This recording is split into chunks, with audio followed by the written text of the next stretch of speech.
Here's a really versatile guitar lick for you that you can use across pretty much any style of playing, and it's really, really easy to play. It just goes like this. Now, that doesn't look like a lot, does it? But let's take a look at some ways that we can use this lick in some different styles of music. So we can use it for some really fast Eddie Van Halen style playing. Or we can slow it down for some Stevie Ray Vaughan style blues.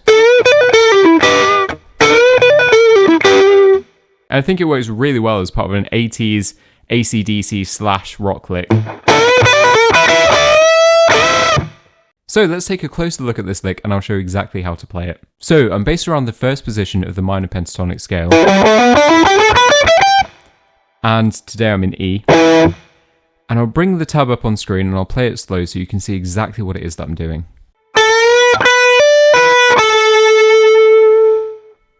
Now, as I said, it doesn't look like a lot by itself, but it's a really, really handy one to know. I find that I come back to it quite often when I'm soloing. It'll work its way in there somewhere. And the great thing about this is it is so simple, but it sounds more advanced than it is because we've got that bend and that hammer on and pull off.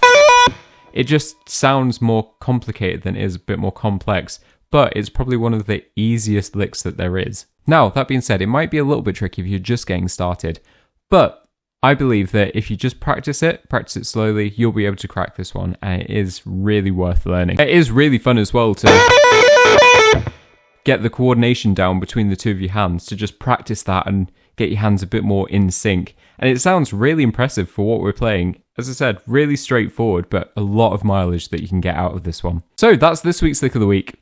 If there's a lick that you want me to check out, either from a song or an artist, drop them down below in the comments and I'll have a look. And make sure to check out the next Lick of the Week. Thank you.